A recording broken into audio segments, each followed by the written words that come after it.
बोलिए कंटेंट की बात करते हैं आप। संजीव बोलिए। हाँ बोलिए। देखिए, बात यह है कि हमारे सारी डिबेट्स की एक लेवल पे ट्रेजेडी है कि इंसान के मुंह खोलने से पहले एक मोटा मोटा आइडिया होता है कि क्या स्टैंड होगा। भाई या तो ब्लैक होगा, व्हाइट होगा, या तो लेफ्ट होगा या राइट होगा। तो ये एक बड़ी प्रॉब्लम है। देखिए, कुछ तो बातें बाई पार्टीसन है। बाई पार्टीसन एक बात तो ये है कि हमारे यहाँ किसी भी सरकार का, चाहे कांग्रेस का नेतृत्व वाली, चाहे कोएलिशन वाली, चाहे बीजेपी के नेतृत्व वाली, ट्रैक रिकॉर्ड टेररिज्म के मामले में कोई ऐसा नहीं है कि कोई भी बड़े सुरखाब के बल लगा के अपनी पीठ थपथपाता हो घूमता रहे। सब सिलेक्टिव होंगे, सबके टाइम मिस्टेक्स होंगी।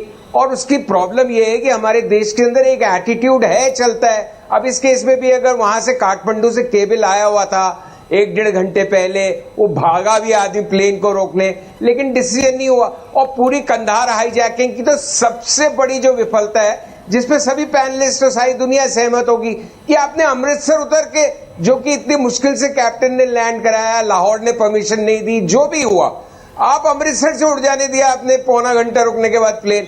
इससे बड़ी जाहिल पने की कोई निशानी नहीं हो सकती। कंप्लीट बैंक्रप्सी थॉट और एक्शन की, कि कोई प्लानिंग नहीं। हम ऐसा, मतलब एक्चुअली हम उस दिन फेल्ड स्टेट थे जिस दिन अमृतसर से उड़ गया जहाज। Absolutely. अब बाकी सब बकवास है। सिर्फ वो एक रेलेवेंट फैक्टर है इस आईसी कंधार की। अब उसके बाद हमें आतंकी छोड़ने ही पड़ते लोगों को अपने छुड़ाने के लिए। सरकार ने अच्छे नेगोशिएशन किया, कम करवाई उसकी संख्या, वो सब सही है।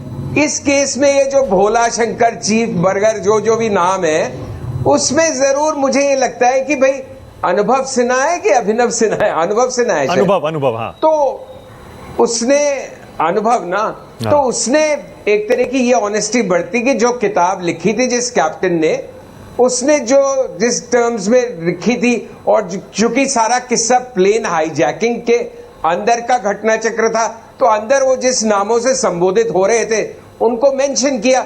और मेरे ख्याल से हमें अपनी ऑडियंसेस और देखने वालों को भी इतना, मतलब बड़ा मूर्ख नहीं समझना चाहिए कि वो सब उनको दरअसल भोला शंकर ही समझ रहे होंगे।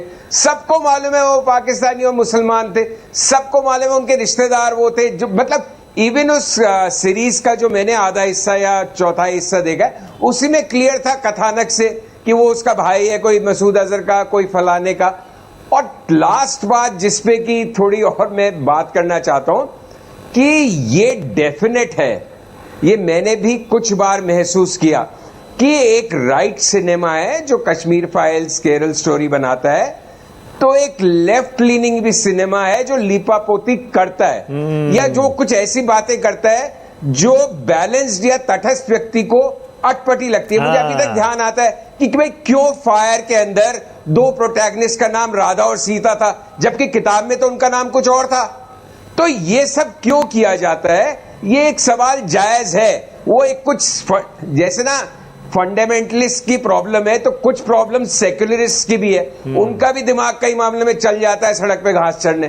तो बात यह है कि सही को सही कहना, टू कॉल अ स्पेड, है ना, वो बहुत इंपॉर्टेंट है। ये 2 आइडियोलॉजीज है जिसके बीच में कुछ मेरे जैसे मूर्ख भी हैं, है ना, जो हम एक्चुअली 2 पार्टों के बीच में रहते हैं हमेशा, क्योंकि हमें ना कंप्लीटली इधर होते हैं ना उधर होते हैं। हमको उधर की मूर्खताएं भी दिखती हैं, इधर की भी दिखती हैं। लेकिन वो जो 2 पार्टों के बीच की कॉन्स्टिट्यूएंसी है, वो भारत की बहुत ज्यादा पोलराइज सोसाइटी में काफी इररिलेवेंट हो चुकी है, ये भी मैं मानता हूं। Okay, all right. अब अनंत